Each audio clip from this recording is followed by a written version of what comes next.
Hey, welcome back to the Comic Cosmos. Today we'll be reviewing Stargirl Season 1, Episode 2, and giving you an in-depth breakdown, Easter eggs, and theories. Warning, spoilers for Episode 2 ahead. Enjoy.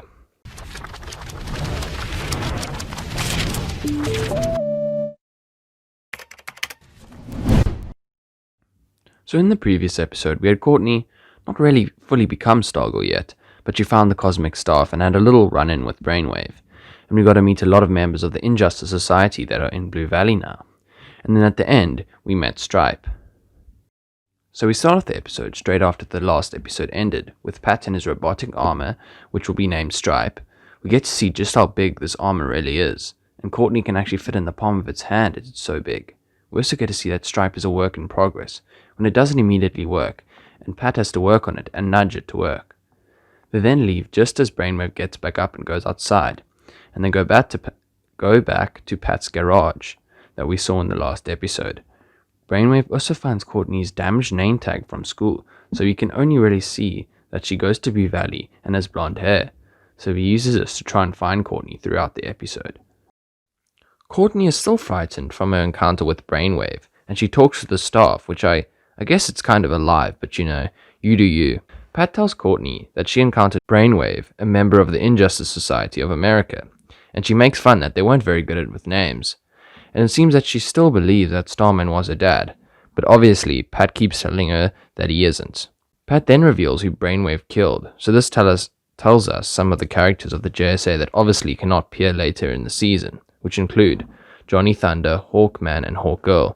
Pat later reveals that Owlman was actually the last surviving member of the JSA, but he too went missing after the tracking of the Injustice Society to Nebraska. He tells her that Icicle killed Starman, and she gets angry and wants to get revenge on Icicle. And she also realizes that Pat actually brought them to Nebraska because he knew that the Injustice Society were here. We then cut to Councilman William Zarek's house, who we saw at the American Dream last episode. He encounters an intruder in his home, and we then find out that he's actually the wizard from the Injustice Society. And he meets with Brainwave, who tells him about Courtney and tells him to alert the other members. It is then revealed that William is a little hesitant about doing anything, and it seems like he doesn't really want to be part of the Injustice Society anymore. We also learn that Jordan, aka Icicle, is the leader, and that they are going to use Blue Valley to test out their grand plan, named Project New America. Courtney and Pat talk about her becoming a superhero and getting a costume and a superhero name, and obviously he thinks that she shouldn't do this, but she really wants to. We then see a training montage of Pat trying to get Stripe into working shape, which was quite fun, and I think it takes him a few tries, but I think he gets it working a little better at the end, but he'll have to keep going at it for the next few episodes. In the morning, the family is having breakfast, and we see Mike on his Nintendo Switch, and Pat and Courtney both tell Barbara that they got injured from falling down the basement stairs. But obviously they didn't, so Barbara doesn't really think twice about the explanation. And Mike is a little suspicious, but all in all they get away with lying this time. We then get to go to Brainwave's home, where we see that he's a very wealthy man, and that when he is talking to his son, whose name is Henry King Jr., we can see that he's obviously very strict with him and may even be abusive as well. And he asks him about the other night, about Courtney, and he is also testing him to see if he has any telekinetic powers, which he doesn't, but this hints that we may see him get powers later and actually become a villain or even a hero, as it seems that he doesn't really like his father very much. So we may see this later in episodes, especially because Brainwave may have lost his powers now. At school, Courtney sneaks into a class and uses a sewing machine and a guillotine to make her suit out of Starman's suit, and wrecks the machines in the progress. She has lunch with Beth, who is video calling her parents, and we find out that Beth's mom is actually working with Dr. Henry King, aka Brainwave, at the hospital, and he's looking through the student list to try and find Courtney, but he is unsuccessful. But he learns about the open night the school is having, and plans to go there to try and find Courtney. We also see a very different, friendlier side to Beth. At Barbara's work, we meet the CFO of the American Dream, Stephen Sharp, who isn't very nice about her ideas. I guess she'll have to work on that. And Mr. Sharp is actually another member of the Injustice Society, known as the Gambler, which we find at the end of the episode. Pat then goes to Ripped City, who's owned by Lawrence Kroc, aka the Crusher, who we saw in the previous episode, and Pat signs up for a program to get ripped. And we'll have to wish him good luck, I guess. Yeah, come on, baby, get pumped! So at the open house evening, we see almost all the members of the Injustice Society there, and how they all have children that actually go to the school, and they all have an impact on the school and the entire town of Blue Valley for that matter. We actually also see many characters that may play in the show later on regarding the comics. So skip to this time or mute the video if you don't want any spoilers. I guess it's not really spoilers, but characters that could play in the episode later on, just according to the comic book counterparts. So you're all gone if you don't want spoilers? Okay, cool. So we see Lawrence Kroc, aka the Crusher, who's actually Sportsmaster from the Injustice Society.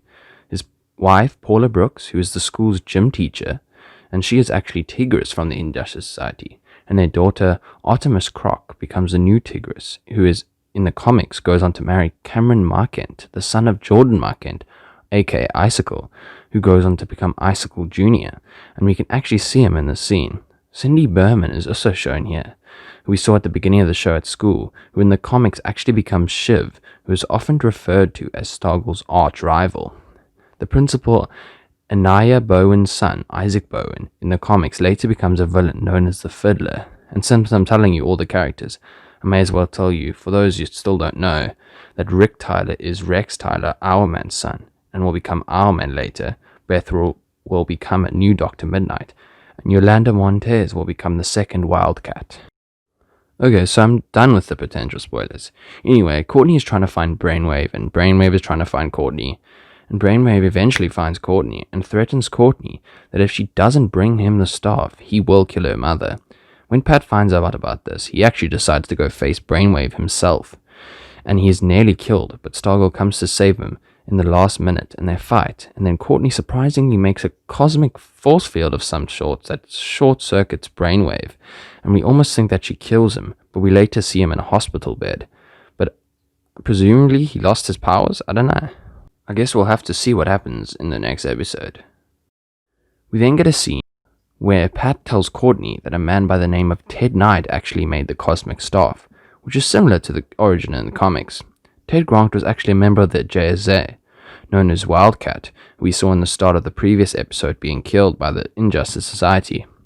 Courtney then gives Pat and his armor machine the name Stripe, which instead of standing for Special Tactics Robotics Integrated Power Enhancer, like in the comics, it stands for Subatomic Tactical Robot Internet Pat Enhancer. Well, for now, I guess. So right at the end of the episode, we see Icicle in the present day for the first time, and he reveals a secret entrance to a bunker underneath the American Dream, which we see as actually the Injustice Society's secret HQ. This makes the American Dream an even more important interest for the season. Jordan meets with Stephen Sharp, the CFO of the American Dream, who is revealed to be the Gambler, another member of the Injustice Society, and he also checks on Solomon Grundy, who they seem to have locked up because he is so dangerous.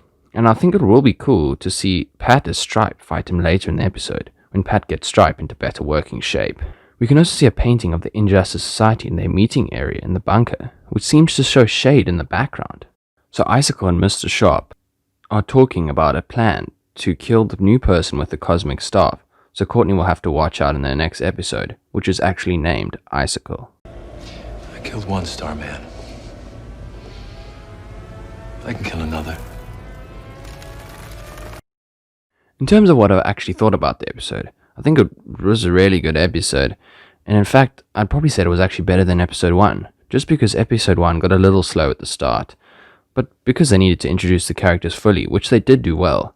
But this episode was really well paced, and most scenes felt worth watching, and I think they did a great job in setting up the next episode.